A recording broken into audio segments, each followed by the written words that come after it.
Puji Tuhan. Ambil catatan dan Alkitab, seperti luar biasanya, kita belajar firman.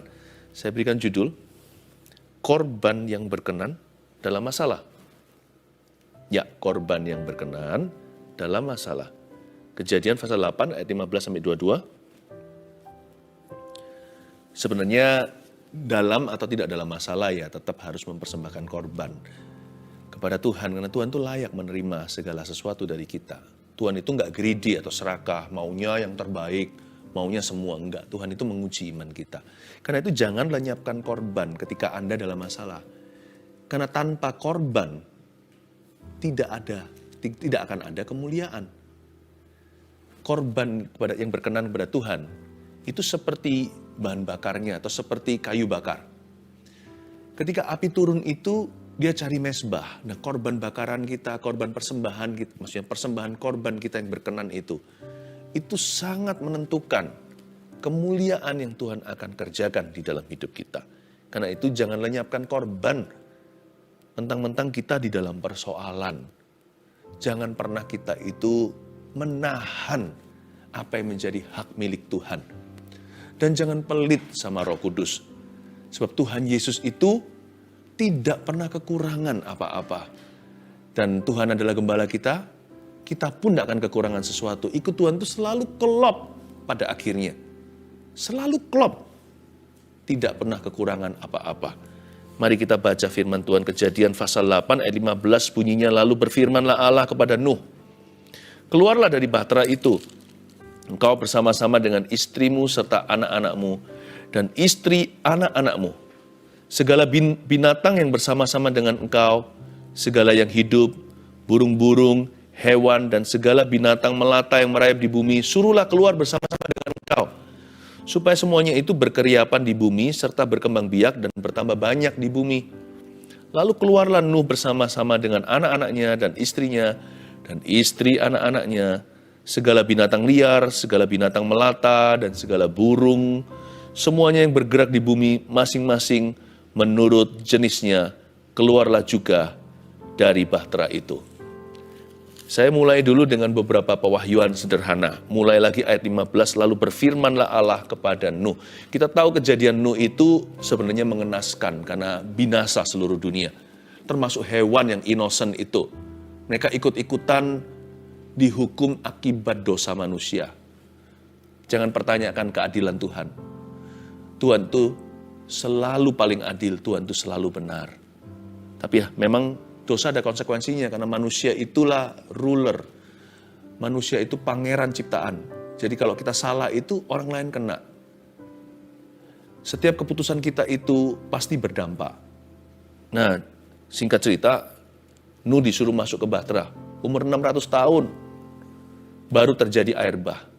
Dia ingin bahtera itu ditertawakan oleh tetangga-tetangganya. Semua orang seluruh dunia mentertawakan dia. Akhirnya dia masuk. Tuhan berfirman sama Nuh, masuklah ke bahtera itu, kamu dan istrimu, dan juga anak-anak serta menantu. Nah, setelah masuk ke dalam sana cukup lama sih. Setelah turun air hujan dan semua sumber-sumber air di tanah itu dibuka semuanya ternganga. Lalu dari langit turun air bah, banjir luar biasa, sampai gunung pun, termasuk gunung-gunung yang tertinggi di dunia, tertelan semuanya. Pada waktu itu, mereka mengapung-apung di air, di atas air, yang sudah membumbung tinggi sampai ke langit, selama lebih dari 100 hari, 150 tepatnya. Kemudian, berfirmanlah Allah kepada Nuh. Ini firman yang ditunggu-tunggu oleh Nuh serta keluarganya. Dia sudah dapat firman pertama dan itu sudah digenapi, yaitu masuklah ke dalam bahtera. Dia tunggu-tunggu dan menanti-nanti kapan Tuhan bilang keluarlah. Apa enggak bosen tuh? Apa enggak dia merasa stres di dalam bahtera selama setahun penuh? Tahukah bahwa Nuh menunggu firman ini genap setahun. Jadi total sejak hujan, dia masuk ke pintu, nanti waktu dia keluar, itu setahun kemudian. Seperti hari-hari ini, di zaman-zaman pandemi. Kita dirumahkan. Orang-orang bertanya, ini sampai kapan? Firman yang seperti ini yang ditunggu-tunggu oleh dunia. ditunggu-tunggu oleh setiap kita. Kapan ya berlalu? Gak perlu pandemi, karena saya tahu ini akan ditonton sampai nanti Tuhan datang. Masalah setiap kita kadang-kadang kita juga menunggu kapan problemaku berlalu. Kapan surut nih air bahku? Ini loh yang membuat sesak kami sekeluarga. Persoalan finansial atau persoalan rumah tangga. Kapan ini lewat? Kapan cawan ini akan lalu? Ini firman yang ditunggu-tunggu. Nantikan. Tuhan gak pernah melupakanmu. Cepat lambat, Tuhan pasti berfirman. Agar Anda keluar dari permasalahan Anda. Tapi selama Anda masih di dalam persoalan, persembahkan korban yang berkenan. Jangan sampai salah sama Tuhan ketika Anda dirudung oleh masalah. Firman yang ditunggu-tunggu dunia dan setiap kita, Nuh menunggu genap 1 tahun. Firman itu bunyinya, keluarlah dari bahtera itu. Wow, ini good news yang ditunggu-tunggu. Atau kabar baik yang dinanti-nanti. Ayat 17, bukan hanya Nuh keluar bersama dengan istri dan anak-anaknya. Ya, tetapi juga, lihat ayat 17, segala binatang yang bersama-sama dengan engkau. Segala yang hidup. Jadi yang keluar bukan hanya keluarga manusia. Binatang juga. Semua binatang yang bersama dengan Nuh. Mereka kan satu per atau satu pasang. Dan segala yang hidup yang berada di dalam bahtera itu keluar unharmed, keluar tidak kekurangan. Memang Nuh masih ada di dalam bahtera. Ceritanya, istilahnya seperti kita masih ada dalam masalah. Tapi jangan lupa, ketika kita masih ada di dalam permasalahan kita, Tuhan tetap pelihara loh. Karena itu count your blessing. Jangan hanya Anda hitung apa yang hilang. Jangan hanya Anda itu frustrasi apa yang belum Anda miliki. Hitung juga survivornya.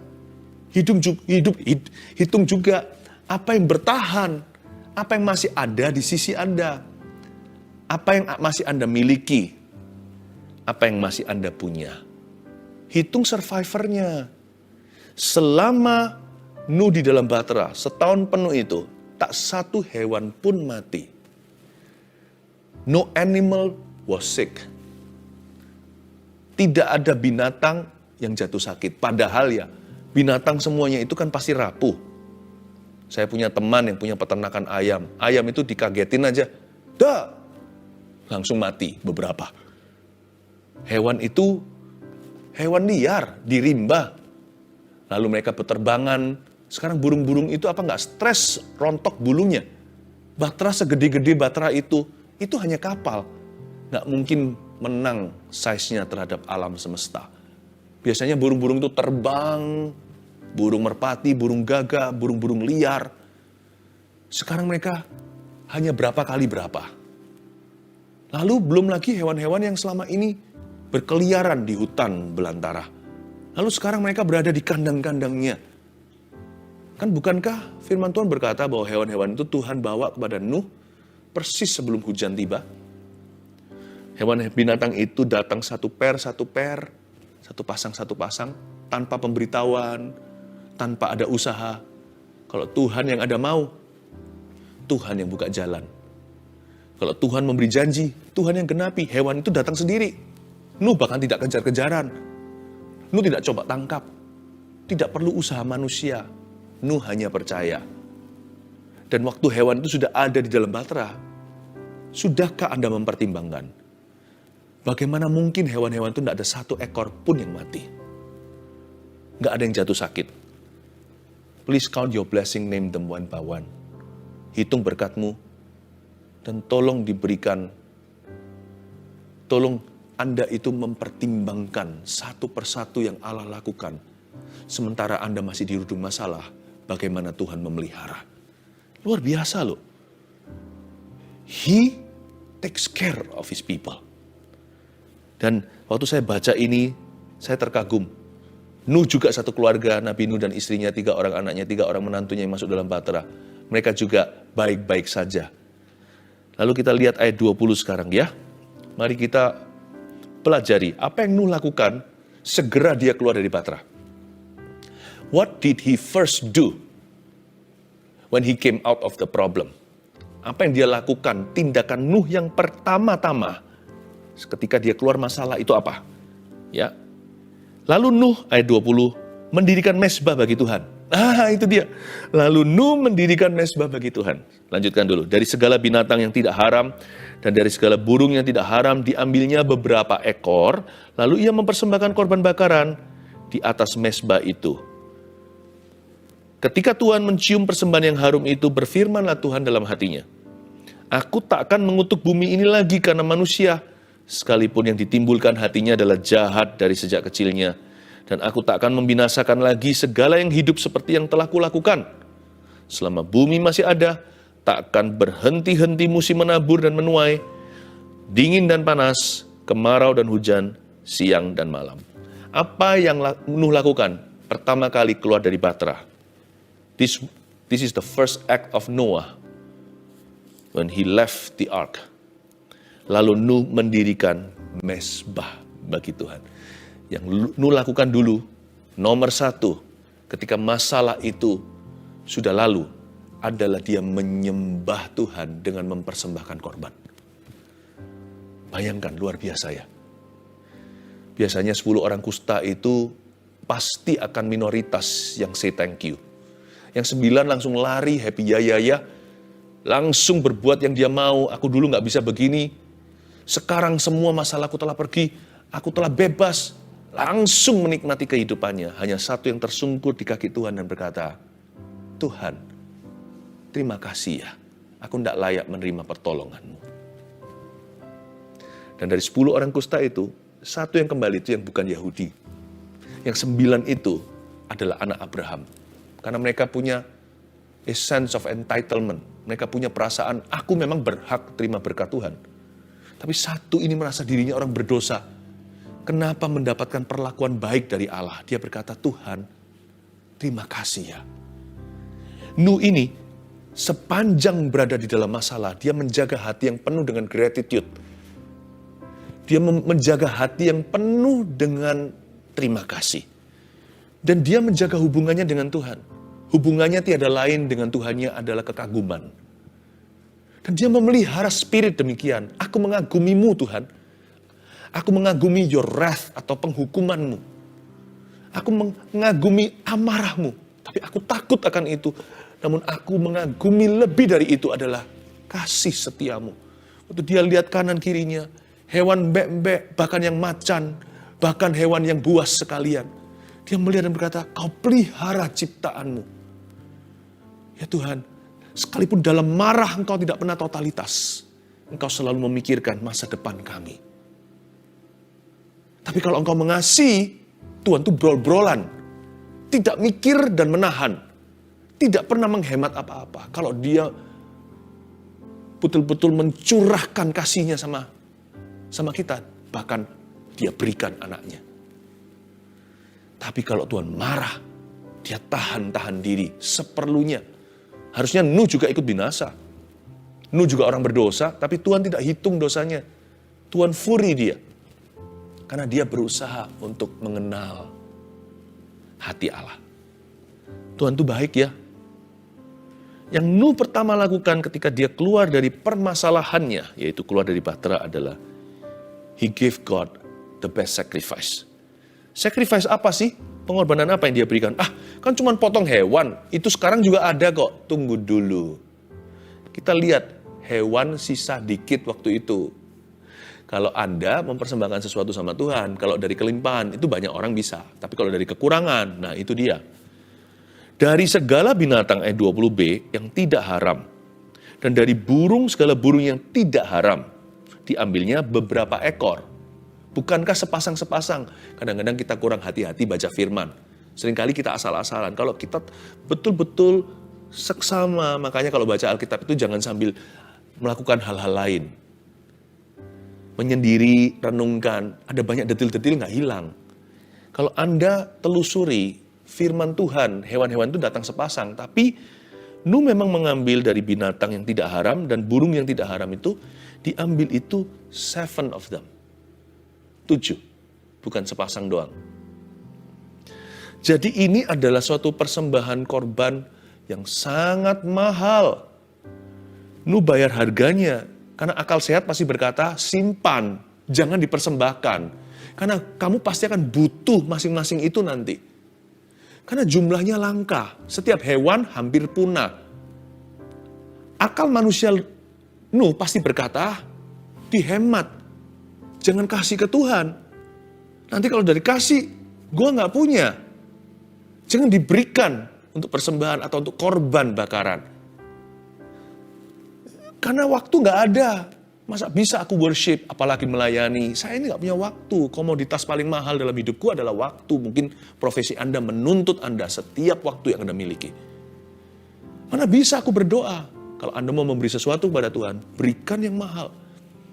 I will not give that which cost me nothing, kata Daud ketika dia membeli tanah Arauna, di mana dia melihat malaikat Tuhan menghentikan tulah. Dia bangun mesbah, mau dikasih for free, dia gak mau. Dia berkata, aku gak mau mempersembahkan apa-apa kepada Tuhan kalau tidak kubayar harganya. It was a costly sacrifice, itu adalah pengorbanan yang luar biasa, karena hanya ada sisa 7 dari masing-masing jenis yang tidak haram itu. Kalau dia persembahkan 1-2 aja, di sini dikatakan diambilnya beberapa ekor, nggak mungkin 1, 2, 3 ini. Itu sudah nggak ada lagi di atas muka bumi. Merpati sisa 7 ceritanya. Ambil 2, sisa 5 seluruh dunia. Makanya panda itu adalah hewan yang dilindungi. Jenis ikan tertentu. Ada beberapa macan yang sudah punah. Singa juga dijaga. Konservasi. Padahal jumlahnya seperti badak yang banyak diburu. Diburu untuk ininya. Itu kan dijaga luar biasa. Karena sisa hanya berapa ratus atau berapa ribu. Itu masih ratus dan ribu. Ini 7. Dipersembahkan untuk Tuhan. Jangan perhitungan sama Tuhan. Ketika dalam masalah, orang biasanya jadi kikir. Saya tidak bicara soal uang. Saya bicara soal hidup ini. Saya bicara soal hati. Hatinya bisa jadi picik. Ya. Dan Nuh mempersembahkan itu. Makanya ayat 21. Ketika Tuhan mencium persembahan yang harum itu. Berfirmanlah Tuhan dalam hatinya karena dia tergerak. Aku tak akan mengutuki bumi lagi karena manusia. Ketika Tuhan mencium persembahan yang harum itu. Yang Tuhan cium bukan dagingnya. Yang Tuhan cium adalah hatinya. Tuhan mencium hatinya Nuh. Nuh tidak mengikuti akalnya sebagai manusia. Nuh mengikuti akal kasih karunia. Suara kasih karunia beda sama akal sehat. Akal sehat tadi, simpan saja. Karena tinggal sedikit loh ya. Kalau kasih karunia bunyinya begini. Persembahkan, bukan spare them, but slay them. Korbankan. Karena Tuhan layak untuk menerimanya. Lain. Aku gak punya waktu. Korbankan suatu waktumu yang terbaik untuk Tuhan. Bukan karena engkau punya waktu, aku punya waktu. Tapi karena Tuhan layak menerima semua waktu kita. Tuhan patut mendapat yang terbaik dari kita. Because He is worthy. Itu yang Tuhan cium pada persembahan Nuh. Lalu Tuhan saking tergeraknya begitu terharu, Tuhan berkata dalam firman-Nya yang tidak bisa ditarik kembali, aku tidak akan mengutuki bumi ini lagi. Karena manusia. Kita harus bersyukur, berterima kasih sama Nuh. Karena korban hari itu, semua manusia hari ini tidak akan lagi mati dengan cara air bah. Bisa saja ini ada ronda 2. Tapi hari ini kan, tidak pernah global scale atau skala global. Ada hanyalah sana sini banjir, tsunami bahkan sedih sekali kalau ada korban jiwa. Tapi gak pernah seluruh bumi tenggelam karena air bah. Kita harus berterima kasih pada seorang yang hatinya itu generous sama Tuhan. Yang hatinya itu murah hati. Hatinya itu memberi. Hatinya itu menyembah. Oh, we must be grateful. Not only to God, but to Noah. Kita harus bersyukur bukan hanya pada Tuhan. Tentunya pertama dan segala-galanya. Yang terutama adalah Tuhan Yesus Kristus. Tapi juga harus berterima kasih sama Nuh juga. Aku tak akan mengutuki bumi ini lagi karena manusia. Sekalipun yang ditimbulkan hatinya adalah jahat dan sejak kecilnya. Dari sejak kecilnya. Dan aku tidak akan membinasakan lagi segala yang hidup seperti yang telah kulakukan. Ini yang saya sebut full mercy. Kasih karunia sepihak ya ini.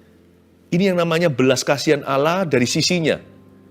Karena Tuhan berkata begini, aku nggak akan mengutuk bumi lagi, nggak akan menghancurkan dengan cara yang demikian, sekalipun, berarti Tuhan tahu, manusia tetap tidak akan grateful, manusia tetap tidak akan berterima kasih, manusia tidak akan berubah. Tuhan berkata, meskipun demikian, sekalipun yang ditimbulkan hatinya adalah jahat dari sejak kecilnya, aku tak akan membinasakan mereka. Kira-kira gitulah ilustrasinya kalau kita mau memahami pengorbanan Yesus di Kalvari atau di Golgota. Kita ini diterima sebagai anak-anak Allah karena menerima Yesus. Kita diberikan spirit atau roh adopsi sebagai anak Tuhan. Kita ini namanya dipindah dari maut kepada hidup, dari gelap ke terang, nama kita ditulis dalam kitab kehidupan. Itu semua karena Tuhan, Allah Bapa kita, menerima pengorbanan Yesus Kristus di Kalvari. Kita tidak bisa masuk surga karena amal sosial dan kesalehan sendiri. Nonsens itu. Tidak mungkin bisa seperti berjalan di atas seutas tali dibagi berkali-kali. Nggak mungkin terjadi. Ketika Bapa melihat putranya di atas kayu salib digantung di situ. Eloi, Eloi, lama sabachthani, Bapakku, mengapa engkau meninggalkan aku? Ketika dia berdarah tidak rupa manusia, dia mencium persembahan Allah Putra. Dan dia berkata, aku tidak akan membinasakan. Sebut namamu sendiri, Jeffrey. Aku tidak akan membinasakan Lucia. Aku tidak akan membinasakan Lorraine. Aku tidak akan membinasakan Philip Mantova. Tapi aku akan menerima mereka. Full mercy. Tahukah bahwa hari ini Anda ada di dalam kerajaan sorga? Sekalipun kita masih hidup di bumi, Anda sudah didamaikan dengan Allah itu bukan karena kebaikanmu. Itu karena persembahan Yesus Kristus. Nah, ayat 22, selama bumi masih ada. Jadi Tuhan tak akan membinasakan lagi segala yang hidup. Tak akan berhenti-henti, musim menabur dan menuai, dingin dan panas, kemarau dan hujan, siang dan malam. Sedikit informasi aja, kayaknya setelah air bah itu ada perubahan ekologi di environment atau di alam semesta. Zaman dulu, sepertinya hanya ada satu musim, satu iklim.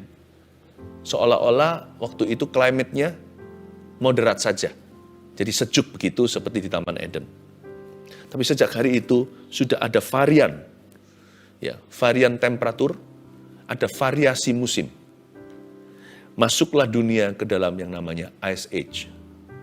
Atau musim dingin juga. Mungkin di zaman-zaman itu banyak sekali hewan-hewan sebelum air bah itu yang punah. Lalu setelah itu bumi masuk kepada musim menabur, musim menuai. Dahulu kala kayaknya nggak perlu menabur, sudah ada di mana-mana. Tapi sekarang tanah pun berbeda. Dingin dan panas. Ada kemarau dan hujan. Selain itu, bukan hanya siang dan malam, sepertinya semua kejadian air bah itu mengubah bumi di mana kita tinggali. Sehingga manusia sejak air bah tidak pernah hidup lagi seperti zaman dahulu kala 900 sekian. 900 tahunan udah nggak ada. Usia manusia jadi pendek. Saya nggak tahu ya, tapi interesting aja, sekedar bercerita aja, kongko dengan Anda. Air yang memisahkan, yang dipisahkan dengan space atau dipisahkan dengan langit di atas itu kayaknya itu dibuka tingkap langitnya, mungkin ada lapisan tertentu sudah tiada. Jadi hari ini manusia hidup tidak sepanjang sebelum air bah. Tapi untung sih, manusia itu pikirannya sejak kecil adalah jahat, hidup lama-lama hanya merusak, secukupnya. 780 itu pun dekorasinya banyak penderitaan. Anggaplah salib lah. Harus melalui banyak penderitaan untuk masuk dalam kerajaan sorga. Cukup menurut saya. Cukup usia manusia sekarang untuk memuliakan Allah. Nah, selain itu kalau kita melihat sekarang siang malam, dingin panas, winter, summer, manusia tambah jahat, tapi tetap terus berlaku. Ada kemarau, ada hujan, menabur, menuai. Harusnya kita itu semakin memuji Tuhan dan berkata, wow Tuhan, Engkau setia ya. dari sejak Nuh sampai hari ini. Tidak pernah kau hancurkan lagi bumi. Kalau saya setiap kali lihat ganti musim, kalau di Indonesia kan hanya musim hujan, musim kemarau. Ada 4 musim, summer, winter, spring, fall. Kita lihat perubahan-perubahan musim, pagi, malam, malam, pagi. Saya hanya berkata, Tuhan, terima kasih. Engkau masih percaya kepada kami. Terima kasih, Engkau masih memberi kami kesempatan. Karena itu dalam kehidupan ini, senantiasa usahakan untuk mempersembahkan korban yang berkenan. Ada 3 hal, korban yang berkenan itu seperti apa? Yang pasti nomor 1 adalah tubuh kita. Roma 12 ayat 1 berkata, karena itu saudara-saudara, demi kemurahan Allah, aku menasihatkan kamu supaya kamu mempersembahkan tubuhmu sebagai persembahan yang hidup, yang kudus, dan yang berkenan kepada Allah. Itu adalah ibadahmu yang sejati. Kalau kita sedang dalam masalah apalagi, jangan berdosa. Memang jangan berdosa itu bukan hanya dalam masalah. Ketika nggak ada masalah juga jangan berdosa. Tapi biasanya manusia dalam persoalan cenderung meninggalkan Allah. Karena itu, korban yang berkenan setiap waktu, apalagi ketika seseorang berada dalam masalah, adalah mempersembahkan tubuhnya sebagai persembahan yang hidup dan berkenan kepada Allah. Jangan tinggalkan Tuhan ketika dalam masalah. Jangan kita jatuh dalam dosa secara sengaja. Karena kita kecewa, kok doaku belum dijawab ya? Kita marah sama Tuhan, mengepalkan tangan kita, ya kan? Tinju kita ke sorga dan berkata, di mana engkau ketika aku membutuhkanmu? Jangan lakukan itu. Jangan mengepal tinju, angkat tangan seperti ini dan menyembah. Ketika mujizat belum terjadi, kita masih bisa memberikan persembahan yang berkenan. Jangan marah sama Tuhan. Jangan melukai diri sendiri. Jangan menjadi orang yang murtad dan menjual imannya. Jangan jadi orang yang merupakan kutuk bagi sesamanya. Jangan liar hatimu. Persembahkan tubuhmu ketika dalam masalah. Tuhan, aku gak bisa keluar dari masalahku, belum keluar dari Patra. Tapi satu hal yang aku bisa berikan, dan aku gak perlu tunda. Bapa, aku persembahkan tubuhku sebagai persembahan yang hidup kepadamu. Kudus dan yang berkenan. 2. Apa yang kita bisa persembahkan sebagai persembahan yang berkenan pada Tuhan adalah harta kita. Filipi 4:18 berkata, kini aku telah menerima semua yang perlu daripadamu, kata Paulus. Malahan lebih daripada itu, aku berkelimpahan, karena aku telah menerima kirimanmu dari Epafroditus, suatu persembahan yang harum, suatu korban yang disukai, dan yang berkenan kepada Allah. Kalau kita tidak bisa memberi dari kelimpahan, kita bisa memberi dari kekurangan. Jangan pernah kita jadi orang yang kikir, picik, dan pelit. Sekalipun masih dirudung masalah keuangan sekalipun. Tolaklah untuk menjadi orang yang perhitungan dengan Tuhan. Taburlah apa yang baik. Belajarlah untuk berbelas kasihan pada orang-orang di sekeliling Anda. Ya. Dan juga belajar untuk melakukan kebenaran. Jangan pelit sama Tuhan ketika kita masih di dalam masalah. Saya ngerti ada orang tertentu yang betul-betul dirudung masalah financial. Seperti itu gimana? Saya pernah ditanya oleh seorang jemaat dan berkata, Pastor Philip, apa yang harus kulakukan kalau aku masih punya hutang sekian?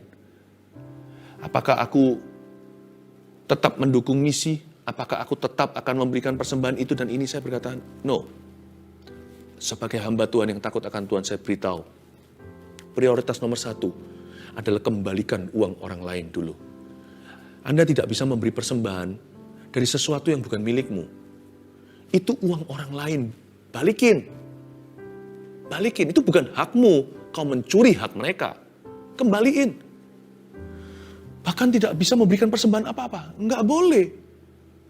Tuhan tidak mau persembahan titipan. Apalagi kalau orangnya itu enggak tahu dan enggak suka rela. Mereka lagi marah sama kamu. Uangnya belum dikembalikan. Balikin. Kalau Anda mau memberi sesuatu, beri dari sesuatu yang merupakan hakmu. Dari kekurangan yang mawas diri, tahu porsi. Saya dulu waktu masih sekolah, kalau saya memberikan persembahan atau saya belajar untuk memberkati seseorang, ya kan langsung secara langsung, saya ambil dari allowance saya.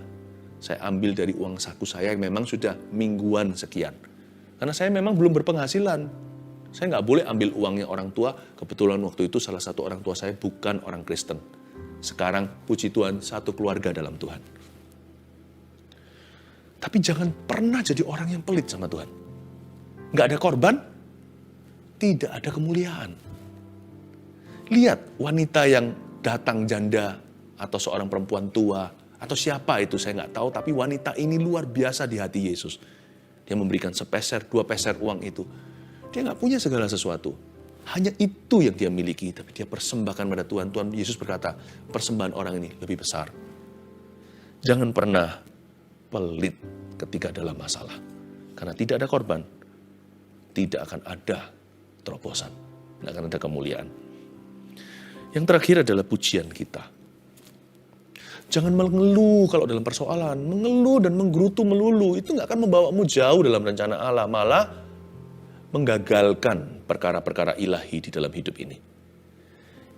Pujian kita, korban syukur, itu kita bisa persembahkan sebagai sesuatu yang berkenan kepada Tuhan ketika kita masih berada di dalam permasalahan. Ibrani 13 ayat 15 bunyinya, sebab itu marilah kita oleh Dia senantiasa mempersembahkan korban syukur kepada Allah, yaitu ucapan bibir yang memuliakan namanya. Kita bisa mensyukuri, Tuhan, apapun yang terjadi dalam hidupku, seperti yang kita nyanyi tadi, ajarku berkata Tuhan Yesus baik, tetapku berkata Tuhan itu baik. Syukurku naikkan padamu, sembahku berikan. Aku tidak punya apa-apa, hanya ini Tuhan persembahanku, korban pujian dari mulutku, sebab hanya itu yang kumiliki. Pakailah hidupku sebagai alat di tanganmu seumur hidupku. Coba bayangkan, Tuhan dengar gitu, masa nggak terharu? Tuhan kan berkata, nak, kamu sedang diuji dan kamu sedang lulus. Tunggu, nantikan, sebab aku tidak akan berlambat-lambat. Malaikat, perhitungkan iman orang ini seperti Abraham. Saya ulang sekali lagi, apa aja yang kita bisa persembahkan sebagai korban yang berkenan ketika kita berada dalam masalah, nggak usah nunggu nanti keluar dari bahtera. Yang pertama, tubuh kita. Yang kedua, harta kita dari kelimpahan atau kekurangan.